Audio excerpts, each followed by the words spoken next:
All right, camera's on. Okay, am I reading the minutes? Yes. Okay, so minutes from last month. The water report was read by Jeff. On the water usage, 48,000 gallons used monthly from previous usage of 60,000 gallons. No police report was available. Recording equipment to record town meeting quote on equipment was around $865.95, tax exempt.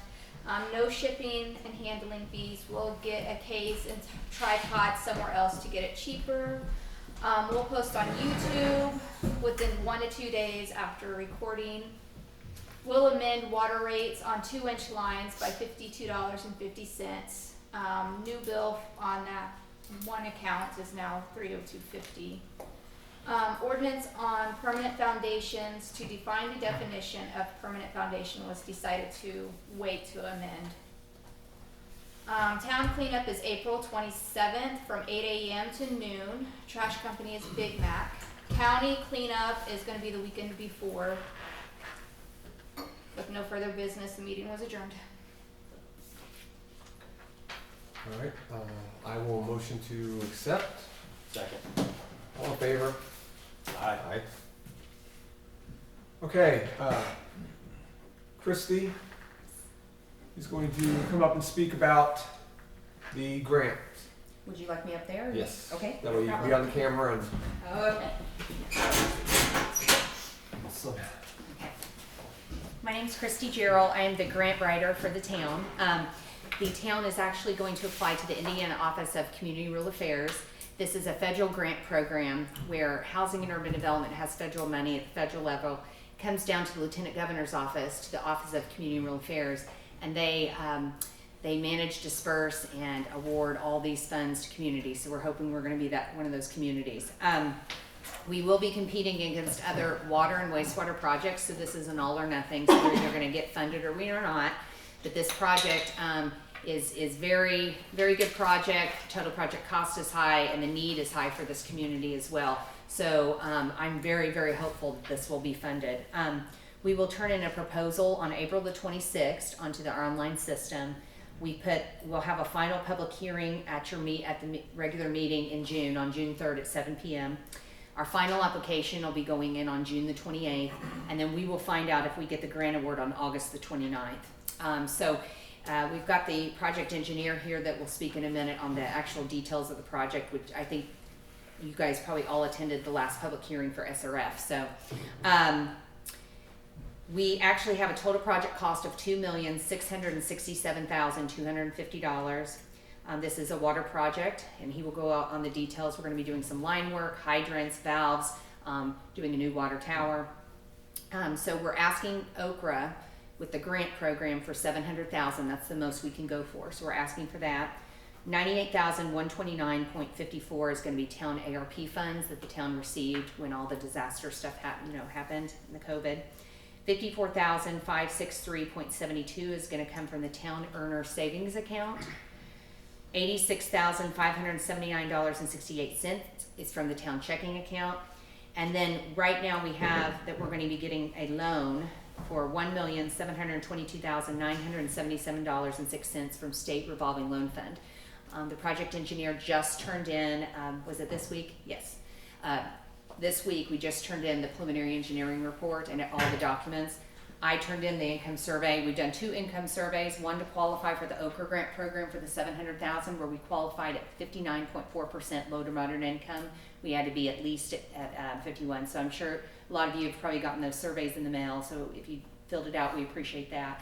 And then we had to go back to people for SRF format. So we actually met the threshold for SRF, which is really, really good, because now we can tap into some more dollars.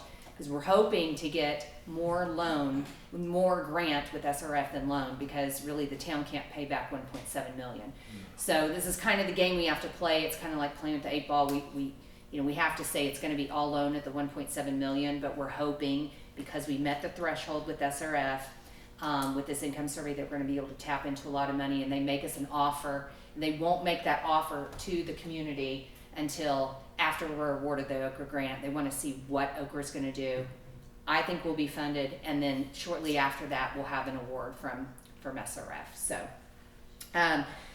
So this is our first public hearing. We're satisfying that requirement, and we've got a lot of work to do still with the narratives and the application.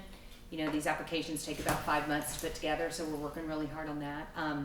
Is there anybody, we do have to have a resident comment, so is there anybody that would like to comment about your water quality? Or, I mean, I know you guys are on a lot of cast iron mains where you have, you know, dirty, cloudy water at times, rusty water, maybe pressure issues. Is there anybody that would like to talk about that?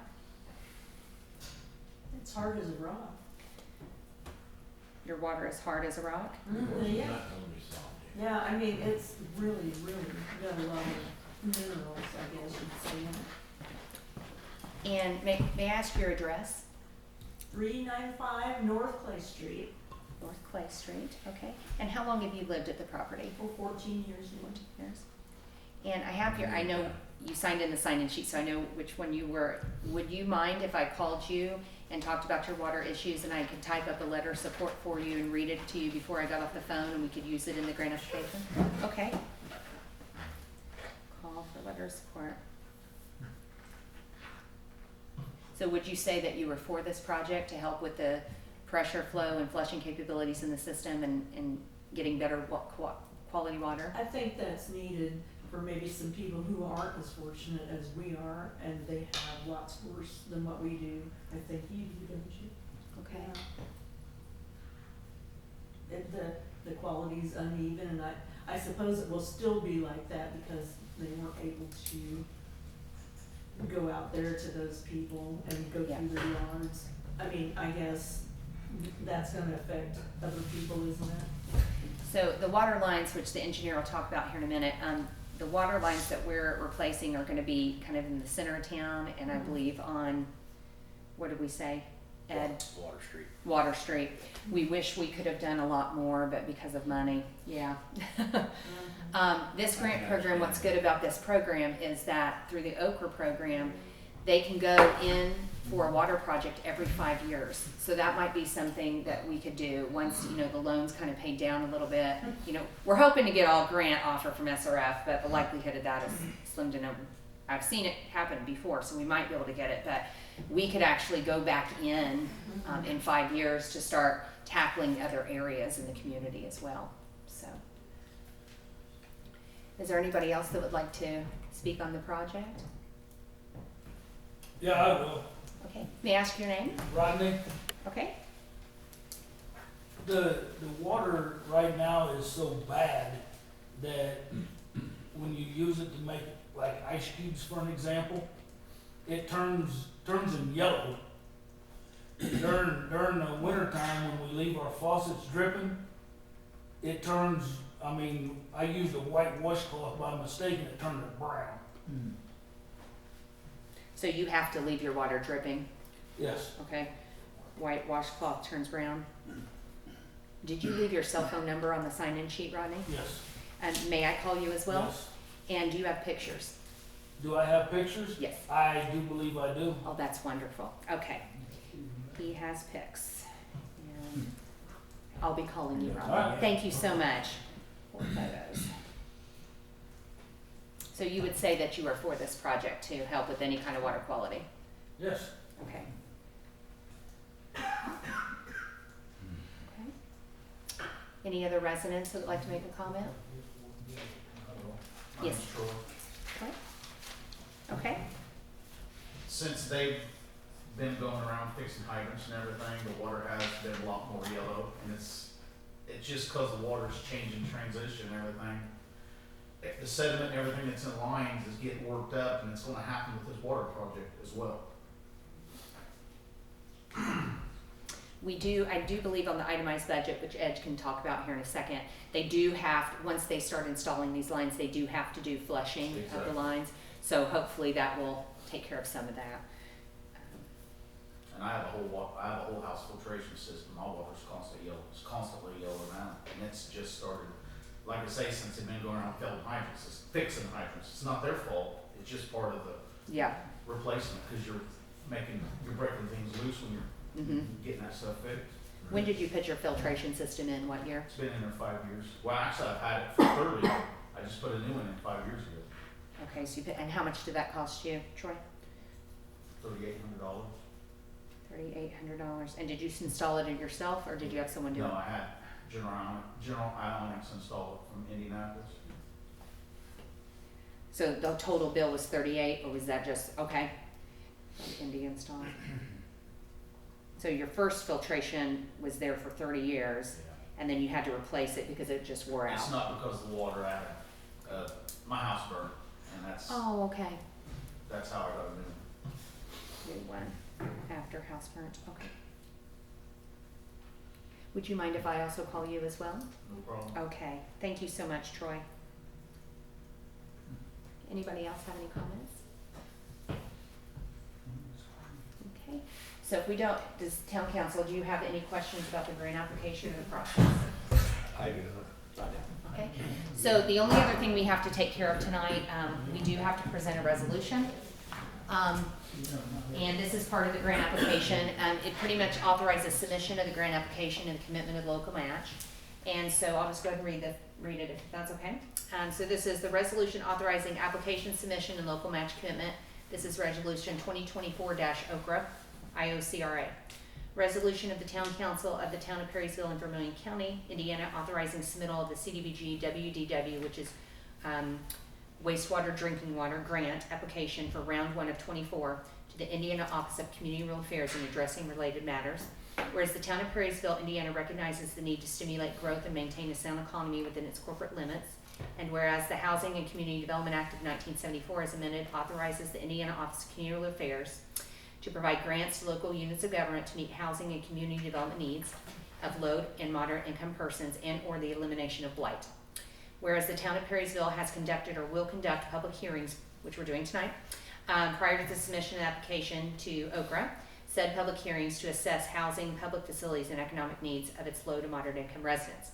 Now therefore be it resolved by the Town Council of the Town of Perrysville and Vermilion County, the Perrysville Town Council President, Tony Jacobs, is authorized to prepare and submit an application for grant funding to address water issues and to execute and administer a resolute grant, including requisite general administration and project management, contracts and agreements pursuant to the regulations of OCRA and Housing and Urban Development.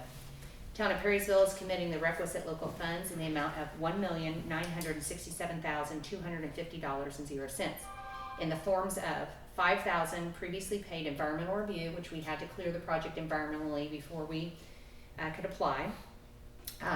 $98,129.54 in Town American Rescue Plan funds, which that is all of your ARP funds. So the town is pulling every resource they can for this project. $86,579.68 of town checking account, $54,563.72 in town earner savings account, and $1,722,977.06 from the Indiana Finance Authority State Revolving Funds Low Interest Match, which we're hoping we get some grant, as matching funds for said program. Such commitment contingent upon receipt of CDBG WDW Round 1 2024 funding from OCRA. And so I just need a motion to pass. Our motion pass. Second. In favor? Aye.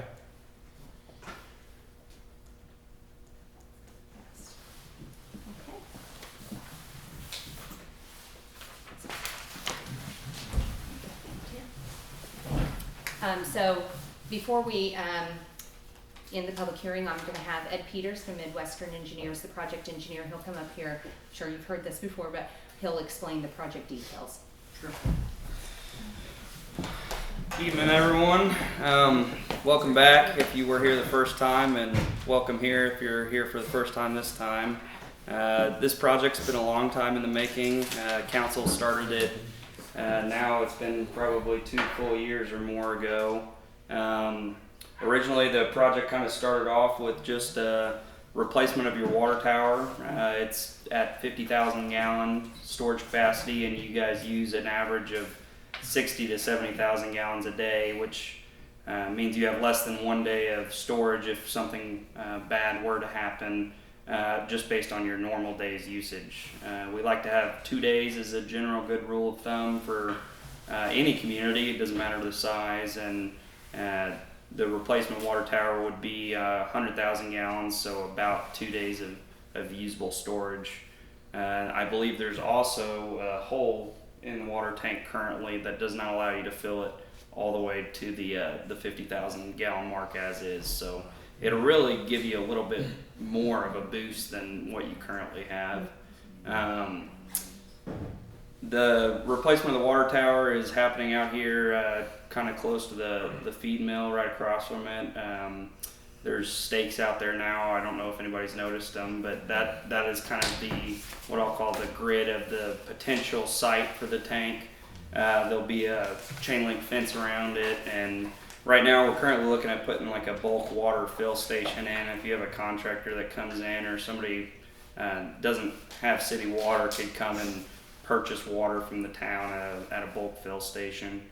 So that's about half the project cost. It comes out to about $1 million for a new tank like that.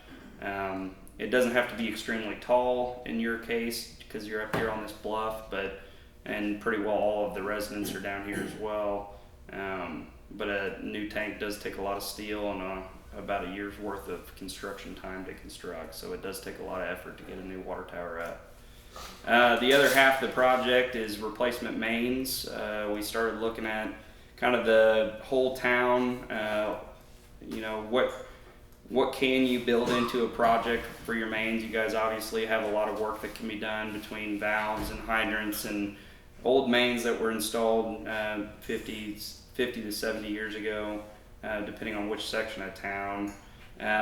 What we first looked at was your 2-inch mains, all of the 2-inch water mains in town. Most of your 2-inch mains are original. Water Street is kind of the one big corridor, and then there's also an alley that goes past the pizza, the Wabash Valley or Wabash Pizza there. That the alley behind their house or to the west of their business there would be the other kind of primary replacement route. We did the last meeting, if you were here, talk about some looping that we were going to do up in the northwestern portion of town. That has been removed from the project. So the 2-inch mains up there on, I think there's Meadow Lawn and Lawndale. There's 2 cul-de-sacs up there. Neither one of those will be replaced with this project now. So that was taken out of the scope. Do you want to explain why they were taken out? Like financial? You want me to talk on that, or I can. It was kind of a difficult route to begin with up there. You have to utilize a lot of what I'll call yard areas to get the mains across certain properties, and kind of initial polling of the residents in that area didn't seem very likely that we were going to get land rights to place the mains in some of the areas up there. So that's why that piece of the project was removed. The town sees the water tower as the largest and biggest issue with this project, and didn't want replacement of some mains to hold up kind of what we see as the more critical aspect of the project, which is the storage capacity in the water tank. That's in my area where they replaced the main anyway with new plastic lines. I forget, maybe probably 10 or 15 years ago. So, and they buried them in sand.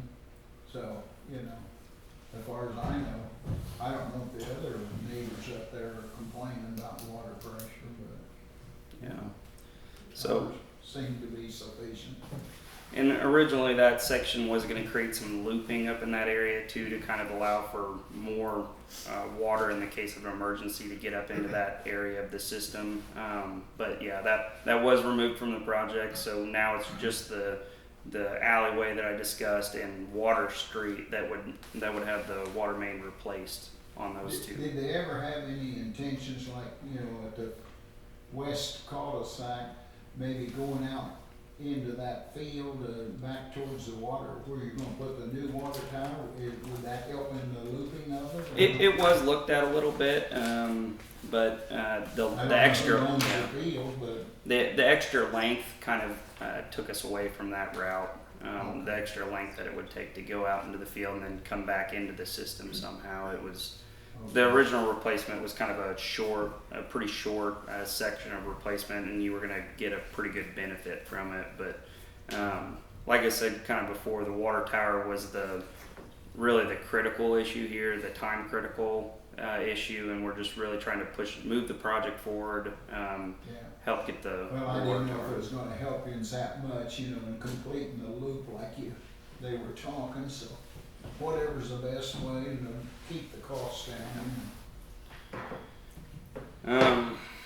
I think that's it, unless anybody has any specific questions. The water main replacements are about $1 million of the $2 million construction estimate too. It's not exactly $2 million, but very ballpark. The mains are about half, and then the water tower is about the other half.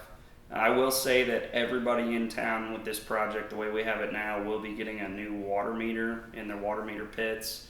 I'm sure you've seen your council out there working hard trying to locate all of those pits, some of which it's been a while probably since they were open. So they've been walking around, I'm sure, all across town trying to find them. But the new meters they're going to do the same thing that the meters in there now were supposed to do 20 plus years ago. They were never read, and I think it was some sort of new metering software system that was installed 20 years ago, and it was never implemented. So your standard flat rate billing continued for the last 20 years or so since that project.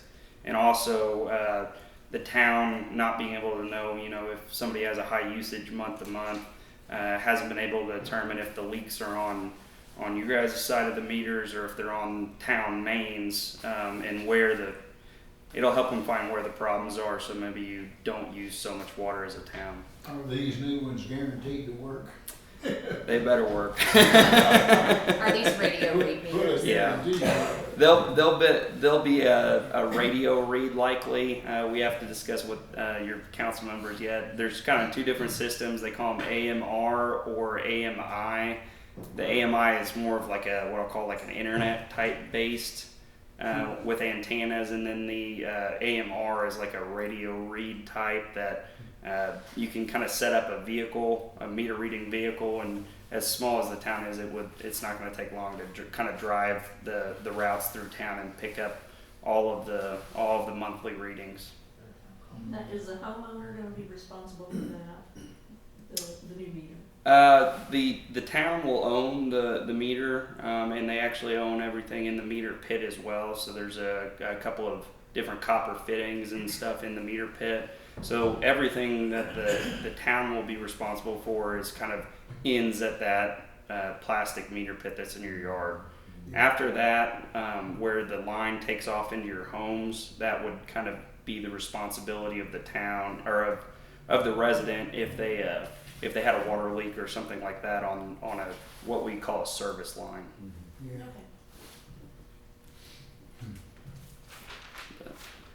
Okay. Well, I really appreciate you guys coming out. One of the more,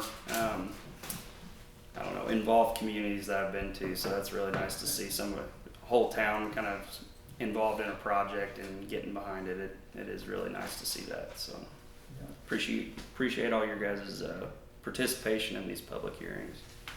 Thank you. Thank you. All right, that will conclude the public hearing portion of the meeting. So we'll move on to the town meeting. We'll start with the water report.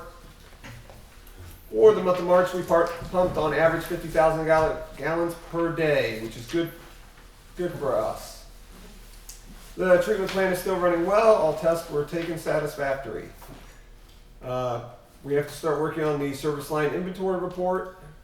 We belong to the Alliance of Indiana Rural Water, which furnishes free help. That's it. That is the water report. We have no police report tonight. Some old business we have to take care of real quick. We have the foundation ordinance that was passed. We just have to have it signed. Oh, well, we were talking about the amendment to it. Yeah. This is already passed. Okay.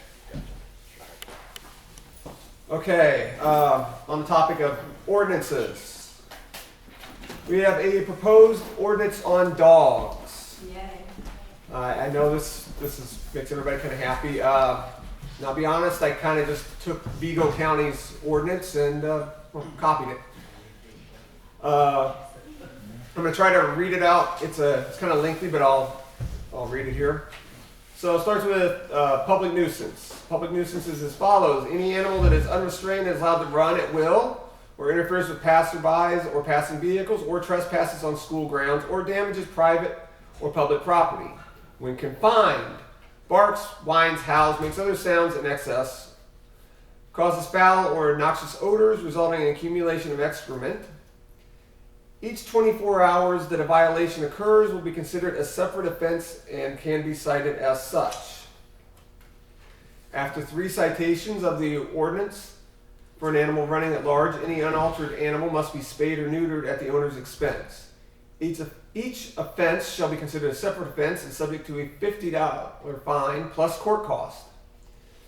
Dangerous animals. A dangerous animal is an animal that, when unprovoked, bites a human or domestic animal either on public or private property, or has a documented history with a public agency of biting or attacking humans or domestic animals, or is any animal known to have propensity, tendency, or disposition to attack, cause injury, or otherwise threaten or endanger the safety of humans or domestic animals, or is not properly vaccinated for rabies. Any person within the boundaries of the town of Perrysville owning, keeping, or having custody of a dangerous animal, as defined in this chapter, must ensure that the animal is secured and humanely restrained or confined within a building or secure enclosure. Violators of the specifications of confinement of a dangerous animal as defined in the chapter of the code will be fined $200 and court cost. The animal will be impounded by the authorities at the owner's expense.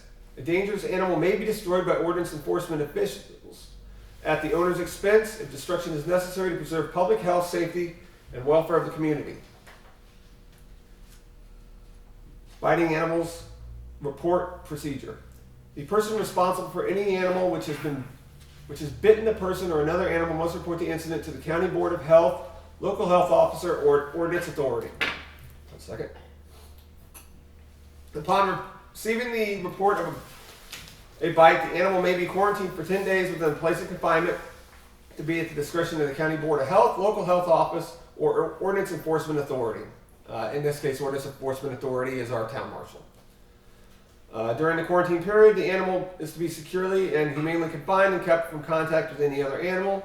If the animal is confined in a manner other than the owner's home, then said owner shall pay all costs incurred during that confinement. Each offense shall be considered a separate offense and subject to a $500 plus court cost fine. The animal may be destroyed by ordinance enforcement authorities at the owner's expense if destruction is necessary to preserve the public health, safety, and welfare of the community. Comments? Yes, ma'am. You said enclosure, you didn't say anything about cable. That's correct. That is not, by most animal controls, It said restraint. being on a cable is not considered restraining. It didn't say restraint by the owner. It said restraint in general. Yes. Yes. So a cable is fine. It is fine. It does not say anything by the animal. That was under which portion? Your attorney is sitting right here. He could. I didn't listen to supposed to the other people there. I mean, I got the gist of it. If dogs running loose, it's ticked. Yeah, it's not. You said it had to be in an enclosure. I think that's for a dangerous animal. If you've got poop on a cable, he's not running, then they can't do it. Well, that's what I'm Yeah. asking, because it doesn't say anything about That'd be like cable in it. that'd be like if you walk one of them around town, as long as you've got them on a leash, you have to restrain them. I just wanted to make sure it was clarified in Yeah. that. Now, Someone goes yeah, back if you tie them up in the backyard, you know, they ought to be good, right? Well, I just wanted to be clear on what the specifics are, Right. so nobody comes back at me later and say, hey, I need a fence out there. Right. They can break the cables. Oh, yes. Well, they can break leashes too. But he's a good little dog, he never bites you. Oh, Yeah, he's great. Yeah. I think the general idea there is if they're restrained on a cable, they'd be within your yard, they'd be within your boundaries. So the idea is the dog's running at large. Right. Right. You know, that I don't know we've had an issue with anybody getting bit by a dog that was within their yard. That broke the cable. Well, that would be, they wouldn't be restrained at that point. I got you. Well, I know one that he's a big dog, and I don't know if he's part Doberman or what, but he got out of the cage that he was in. Yeah, He was running loose, and I don't think too many people would probably want to walk past there because he goes after people. that would be unrestrained. They got And loose. well, he got out of the pen. I don't know how he did it. It's got a 6 foot high, chain link fence around it. But he got out and busted maybe the door wasn't latched to it or something, but I seen him one day and I was not gonna walk up that way. It's gonna take a bike ride, but it don't make any difference. Then when you're pedaling, they seem to go at you even more. Yes, Andy. I just have a couple of questions, if you could help me with it. So I think the first thing would be, we are the landlord now of a tenant who most of these really bad dog incidences, he's our tenant. So we have changed the contract, it has been signed, you can only have 2 animals, this and that. There's a deadline that this has to happen, they're being euthanized this week. There's been no follow-up in any way with the cops. So it's kind of like, how does the authorities feel, or what's their involvement with the contract? Let's start with that part. Well, our current ordinance, or lack thereof, has no enforcement. Okay. So there's really not a whole lot for our marshal as far as a town to follow up on. Okay. There's not much he can do. Yeah, because the tenant has not been followed up with. Yeah, he's going off of the counties, and basically it's file a report. Okay, so then we're doing our part as far as the paperwork and the legality of it. Where do we fall as landlords when it's a tenant's dog that is dangerous? I'm going to defer to our. Well, from the town's perspective, the responsibility lies on the owner of the dog. Now, if I got bit by a dog that was residing with your tenant, I would sue you both. Right. So that's civil liability, though, not criminal liability. Are you saying though the town now is telling people 2 dogs is your limit? No, that's our specific contract that's now being violated. Oh. As far as the landlord tenant. So it's complicated because it's personal, but then there's also maybe a legal issue. Yeah, because I know some people's got 8 dogs. Right, yeah, I don't think that's okay. Well, Abby, if they've got more than what you had in your contract, Right. aren't they breaching their contract? They are, right? And so then you can put it out. Absolutely. So this week is the deadline to get them unfortunately euthanized. It will get down to 2 according Yeah. to what we've discussed. Yeah. But I'm just curious, like, what Troy's involvement is Yeah. so for, like, with the ordinance so far. Yeah, well, this ordinance would provide a lot more, you might say, a little more teeth to the ordinance. Because like I said, the town currently, the only ordinance we have is the one stating that the town marshal may shoot any dog running at large, which we already know he won't enforce, and we don't blame him. That was written in the 50s, I think. Okay. So that's, He helped a lot with that. yeah. Answer. Is All I that, needed to hear. is what you read, is that, I know you said that's from Beagle County, is that something you wanna propose, or? Well, yeah, that's what we're proposing as the ordinance for the town. Can we clarify the restraint system on what's acceptable restraint? Like cable versus fencing. No, if you got, She well, basically wants read to it make sure again, she's read it okay. again. Uh, That section. It just says restraints, it doesn't clarify whether it's gotta be by the dog's owner, by a rope, Well, said by restraint or twig closure, stuck in your hand. Ought to be a 1/4-inch cable at least, but. So it's section B. Any of the vicious dogs part. Any person within the boundaries of the town of Perrysville owning, keeping, or having custody of a dangerous animal as defined in this chapter, must ensure that the animal is securely and humanely restrained or confined within a building or secure enclosure. Sounds like the people, exactly, yeah. I mean, I just wanted clarification on it. Yeah. It's not That's dangerous. not what, that's The only definitely. thing that covers is called a dangerous animal. It's not dangerous. It's like the dogs and Indian tracks. Well, and then like Sophia, she was on a invisible fence. That, I mean, that's probably just scary. well, yeah, she wouldn't be counted in the vicious portion of this unless you count tripping over her. So is that only for vicious animals? Next question. Well, yeah, that was the dangerous animals. I'm sorry, not vicious, dangerous animals section. But I mean, once a dog's bitten someone, it's considered a dangerous animal. Okay. Yeah. So if it breaks free, then it wasn't securely, obviously wasn't securely fastened, and let's hope this doesn't happen anymore, but it very well could. Right. What about just a general nuisance then? Shouldn't that fall into that category? Well- It's not dangerous, but that's gotta be taken care of. Well, yeah, any dog that's running loose, we all know of at least one dog that runs loose all the time, would fall under the public nuisance Okay, section. that's what I was just wanting to double check. And the procedure as residents is to contact The town marshal, the town marshal. yes. I mean, a lot of people do like to inform the board members, but we're going to refer you to the town marshal. We're most likely going to inform him also, but it needs to come directly from the people affected. And the main thing is, you got all the complaints about, say, a certain animal. We all have camera phones. Take a picture of it not in their yard and have proof. Because it's just word against word otherwise. Yeah. Yeah, that's Yeah.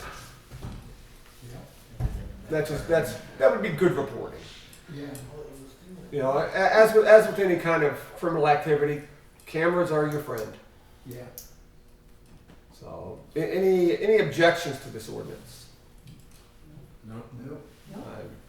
Sounds like everybody's in favor of it. Everybody's in favor. Yes. Well, I will motion that we move forward with this ordinance. I second. In favor? Aye.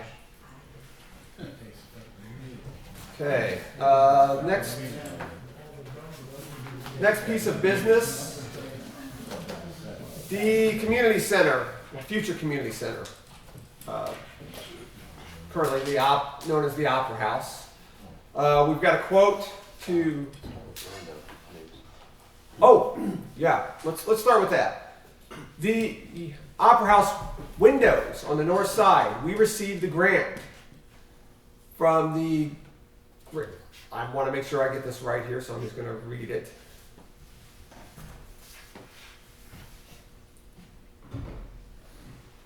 The Greater Wabash Area United Way's Strong Neighborhood Council awarded us a $5,000 grant to replace the windows on the north side of the Opera House building, our future community center.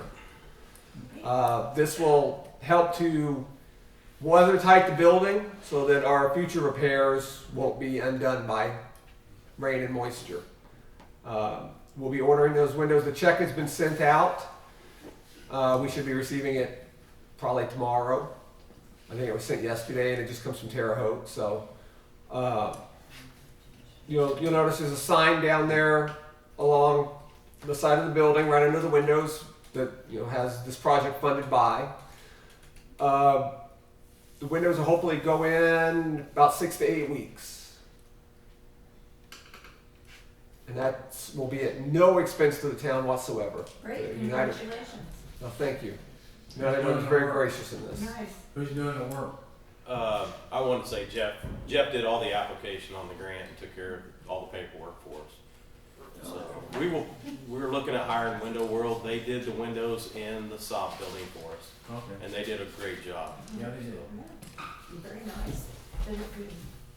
They will be white surround. They will look very much like the historically accurate windows that would have been in there. In the whole process, we're trying to stay historically accurate. I mean, to the point that I've been knocking some paint off so we can get down to the original paint and taking paint samples up and trying to match them. So, Very nice. the next piece of business on that topic is the front of the building. We are needing to remove all the paint off the front of the building for two reasons. One, we need to find out what is behind it and how much of it is salvageable. And two, it's lead-based paint. We were going to do it ourselves, tested very positive for lead, and decided we needed to call in experts. I have contacted multiple sandblasting, dustless blasting companies. I finally had 2 show up, and only one provided us with a quote. The problem is it's just our location. Everybody else is coming out of Indy or Lafayette, and they don't want to drive that far for what we would consider a big job. They consider a small job. The one company was saying, "Oh well, we're starting our job. Next job is 80,000 square feet." So the quote we have is $1,760. That will include the blasting of the wood, the brick, and the metal only on the face of the building, the front. It will not include the side. And this will include, he referred to it as broom sweep cleaning, meaning they'll clean all the paint chips up, all the debris up, and take care of all that for us. So we won't have any disposal. They'll take care of it all. This company's out of Oakwood. Yeah, they're just over the line in Oakwood. Small company, it's not a big firm. I think that's why we ended up getting them, is because they're small enough that they care about small towns. And he's from a small town. Any comments or objections to that? I think it's great. Is the wood pretty stable, or That's why they need to clean it. Well, what we found looks to be good. But we won't know until we get off 150 years of paint. Yeah. The paint's very thick in some areas. Yeah. So I will motion that we move forward with blasting. Second. Favor? Aye. Aye. I'll give you that, but we didn't pay. Now just a side note is all of us building owners in the downtown we're all getting together, we're all going to be blasting, having all our buildings cleaned at the same time. Might add, it's a pretty good expense for all of us. The Opera House is the lowest of the quotes. We're going to blast it all and be painting the entire downtown. So, Real nice. all right. This is invoice Yeah, so just claims. claims. I didn't- Stop, I'm looking all over my kid. Well, I ran out of That is all I have. You guys have anything? Or? Troy. We've always talked about that flag. What about getting hold of NV York to see if they'd be interested in doing it? I already did. What they say? Negative. She does not want to take that project on. Where are you making I actually did that last year. He's not there. Yeah, but even Wagner retired, he'd do it. Yeah, I don't know him. I contacted the current art teacher and she did not want to have anything to do with it. I'll talk to Mr. Wagner and see what we can come up with then. Who originally painted that? Oh, geez. Class of 74, wasn't it? Was it 74? I just know it because of grandpa teaching.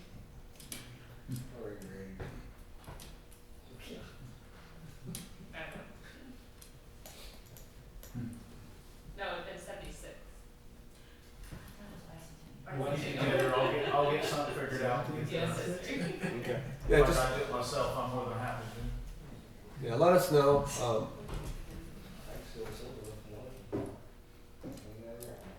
We do want to make sure we use the right paint on it just so that it stays. Right. Well, the paint I use on the firehouse is still there, and I did that 25 years ago.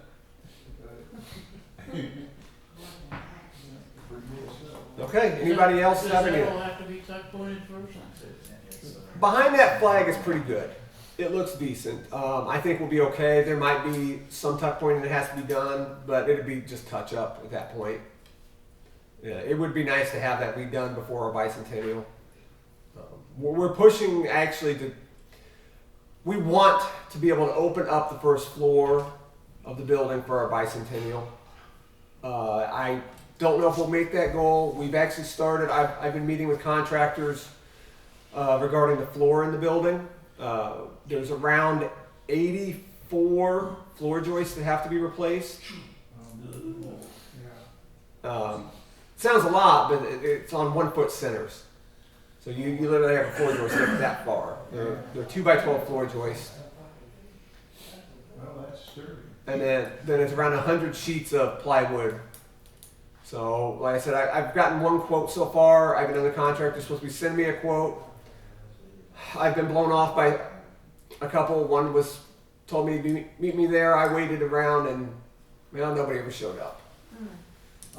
Unfortunately, that has happened multiple times with different quotes on this buildings. So, Have you tried to get hold of any Amish? no, I've not.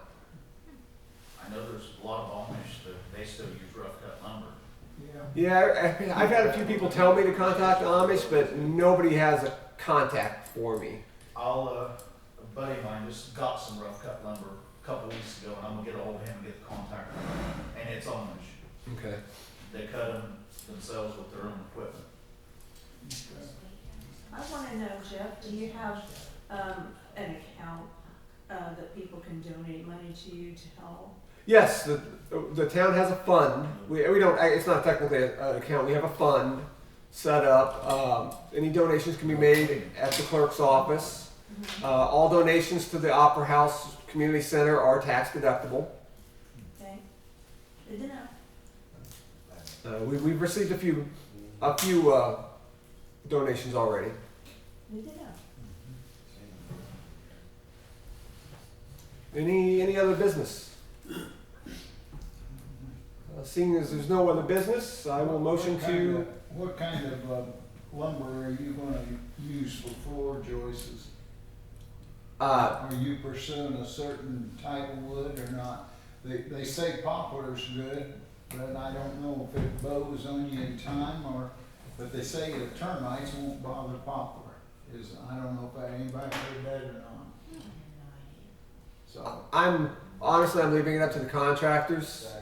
And I know a guy in town that had some poplar trees cut, and I can't remember the length of them, but it'd be nice if we could get somebody that had a dump truck or a flatbed anyway with a cable, on it, so they could pull them up on the flatbed, and then he could haul them to a sawmill, or maybe where this guy, says that the Amish has got the equipment, maybe they'd saw them up. He'd probably give you the logs. Yeah, the only. I don't know what you're pursuing. Yeah, that can be done. There's some issues with it, with drying and making sure. It's hard to get 20-foot 2x12s out of most trees anymore. Well, some of these guys, them males, they'll cut you 3-inch wide beam. Yeah. And 12 inches thick or vertical, or whatever. I mean. Yeah. You just want something, like you say, good and solid and something that will resist termites. Yeah, I believe the current ones are oak. But getting oak at that size nowadays that's impossible. Yeah. Yes, Rob. Is there any update on when we're gonna clean up all the piles around the beautiful new fire hydrants? You got cleanup day the last Saturday this month, right? Yeah, that's different though. Have they cleaned them all up? I don't know who done that one, but it's cleaned up around that one. Isn't that what it is? I thought I saw it. Yes. Eric has two more hydrants to replace and one more old one that's leaking that we're going to remove. And I assume he's going to get started cleaning up right after that. So he's looking at the end of the week replacing the other hydrants. So I will talk to him. Okay. It'd be nice for everybody to have their yards cleaned up before they start trying to mow around it. Okay, any other business? Okay, seeing as there's none, I will motion to adjourn the meeting. Second. All in favor? Aye.